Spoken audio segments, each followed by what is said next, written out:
Allez bien le bonjour mon ami, on se retrouve pour la suite à la fin du moteur Malossi G2R. G2R pour le réplica. Donc voilà, moi j'ai fini entre guillemets, j'ai déjà pris des diags, j'ai déjà pris le taux parce que j'ai rebossé la culasse, parce que rappelle-toi on était à 18 et des bananes, donc la vidéo va être super courte, hein. Voilà, je voulais juste finir avec toi parce que j'avais dit que je finirais avec toi, donc je vais finir avec toi. Donc moi j'ai repris la culasse parce qu'on était à plus de 18 de taux, je sais pas si tu te souviens.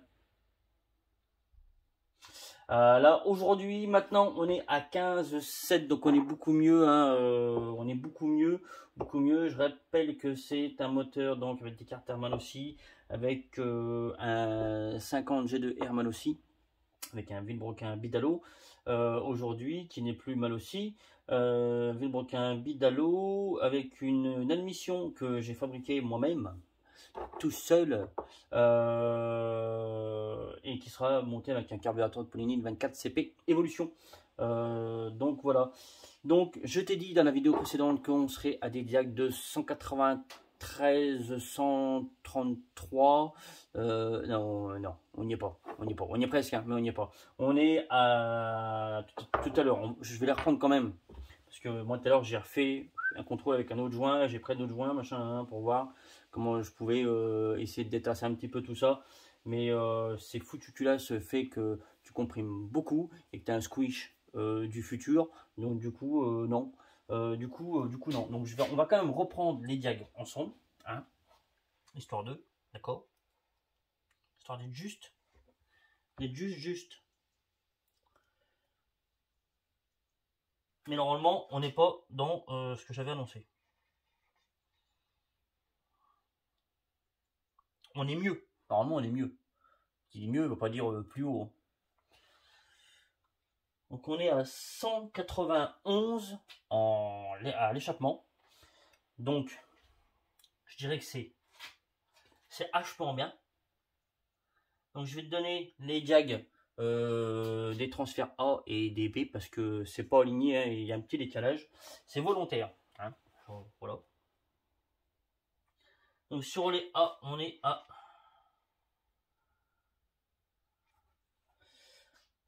132. Donc 191, 132. Donc c'est c'est bien. En fait c'est bien. C'est bien. On va pouvoir aller rechercher ce moteur que, alors on sait que c'est un moteur qui marche vraiment bien d'origine. Moi j'en avais un, j'aurais jamais dû le vendre d'ailleurs. J'en avais un qui était daubé, il avait une grande lardasse dedans. Je l'avais acheté comme ça, hein. Il avait une grande lardasse dedans. Je prenais avec un carbu tout pourrave, je sais plus, 19 ou 21, je sais plus, je prenais stock, hein, stock pourri. J'avais pris 122 avec GPS, hein, je précise, avec mon téléphone, 122. Mais le point faible de ce moteur là, c'est qu'en fait il est hyper creux. Il n'y a rien du tout. Tu fais ça, tu es sûr qu'il se passe rien, tu vas pas te retourner. Donc là le but c'est d'aller combler en fait un petit peu ce manque de pêche en bas.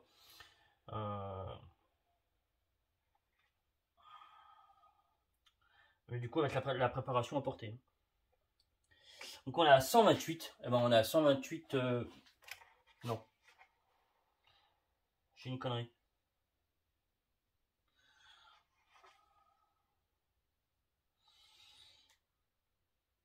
Non, on est à 130, on est à 130, donc 130, 132, donc 130 pour les latéraux B et 132 pour les latéraux A.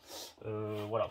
Donc je disais donc que le but était vraiment de combler ce creux et d'aller rechercher encore de la puissance, hein, partout sur toute la plage de régime avec cette préparation.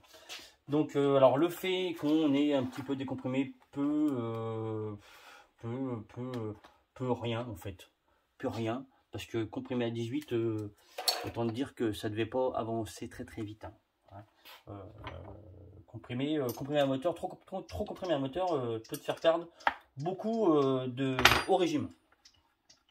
Voilà, ça faut te le dire. Je rebondis aussi sur personne qui m'a envoyé un message sur la vidéo précédente. donc juste celle d'avant, qui me disait, moi du coup j'ai peut-être un petit peu raboté l'intérieur des transferts côté cylindre. Ouais, non, c'est pas bon. C'est pas bon, faut pas faire ça. Alors, j'ai posé la question s'il avait frotté juste arrondi le bord. Et même d'arrondir le bord, je vais te montrer. Je vais te montrer. Même d'arrondir le bord, en fait, ça peut être contre-productif. Voilà. Je vais t'expliquer ça. Donne-moi 2 minutes. Je t'explique.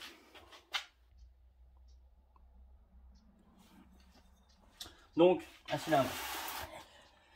Alors, sur celui-là, là, les jupes, en fait, les jupes ici, là, je les ai vraiment beaucoup descendues. D'accord, ce qui fait que forcément le galbe du début de ta jupe change. Alors moi j'ai repris si tu veux, le galbe ici donc de la jupe. Il n'est pas intéressant d'avoir si tu veux d'avoir une jupe ici là, d'accord, qui soit un petit peu comme elle est là. Bon là elle est comme ça d'origine, donc là moi je la laisse d'origine, je vais pas je l'ai pas, que ce soit hier ou aujourd'hui, c'est compliqué, hein. Je ne vais pas donc la retoucher, mais le fait qu'elle soit arrondie sera meilleur, hein, dans ton rendement moteur, sera meilleur que le fait d'avoir un truc qui soit vraiment hyper affûté, on va dire. Comme la cloison qu'il y a entre tes deux transferts. Le fait de l'affûter, c'est pas bon. Vaut mieux que tu gardes un galbe, soit même plat ou vraiment un galbe un peu comme une aile d'avion, que d'avoir un truc hyper affûté en fait. Et la jupe ici, donc là, ici à l'intérieur, ici, je vais te montrer. Ici, tu as vu, je m'en dis, il est ici, il est là, blablabla. L'intérieur ici, là. L'intérieur, tant que je vois quand même à peu près ce que je fais. Cette partie-là, là, le bombé. Rien à voir avec soupe au chou, hein. Le bombé du transfert à l'intérieur ici, il a une forme. Et Monsieur Malossi, quand il a fait, là c'est Malossi là et là, mais ou Polini ou Bidalo ou tout fast, n'importe qui, il a fait le bombé de façon à ce que ça optimise le plus possible, ça favorise le plus possible la vitesse de passage des gaz. Donc si ça tu le tues, tu le modifies, en fait tu peux planter ton moteur. Voilà, clairement. Tu peux aussi, donc, par contre, tu peux majorer donc la partie ici extérieure, d'accord. Tu peux l'élargir, mais tout en gardant la forme qu'elle avait d'origine. Voilà, tu gardes en fait ce même galbe là. Ça, c'est important. Donc voilà. Mais même si tu peux la faire droite, c'est moins grave que si tu touches la partie là ici intérieure, hein. Le fait d'avoir une partie ici là à l'extérieur toute droite, comme j'ai expliqué dans la vidéo d'avant, peut te faire perdre du couple. Par contre, peut te faire gagner aussi du régime. Voilà.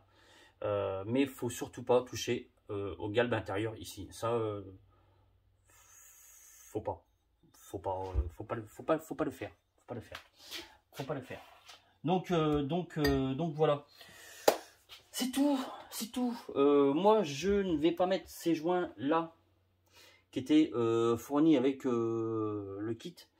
Parce que le problème qu'il y a eu sur ce cylindre là, c'est qu'en fait il a été modifié. Le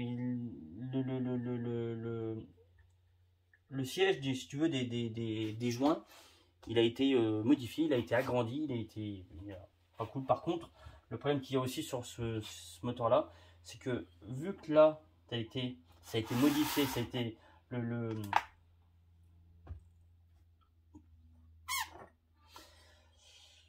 le passage des joints, on va dire, hein, j'ai bouffé le nom, j'ai perdu le nom. Le passage des joints, ici, il a été agrandi. Tu viens à la limite du joint de culasse ici, d'accord. Donc le monsieur avait tendance me disait qu'il avait des fois tendance à péter les joints de culasse.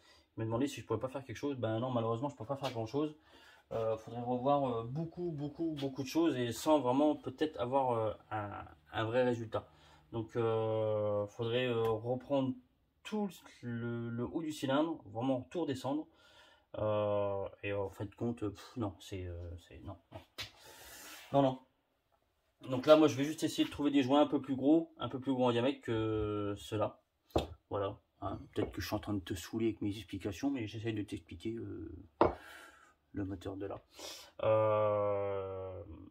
Pour pouvoir du coup pour pas que du coup les joints nagent ici là et pour pas que monsieur vienne péter les joints de culasse. Voilà, c'est un peu la seule solution que je peux lui proposer à ce niveau là. Et voilà, donc on est sur un rapport volumétrique de 15,7 et des directs de 191, 132. Voilà, je vais arrêter là. Moi, je vais aller finir ça. Je vais aller me faire une séance de sport. Et puis ça sera bien. Voilà. Je te remercie, mon ami. Je te fais des bisous. Et faites des runs, faites pas la guerre. C'est mieux.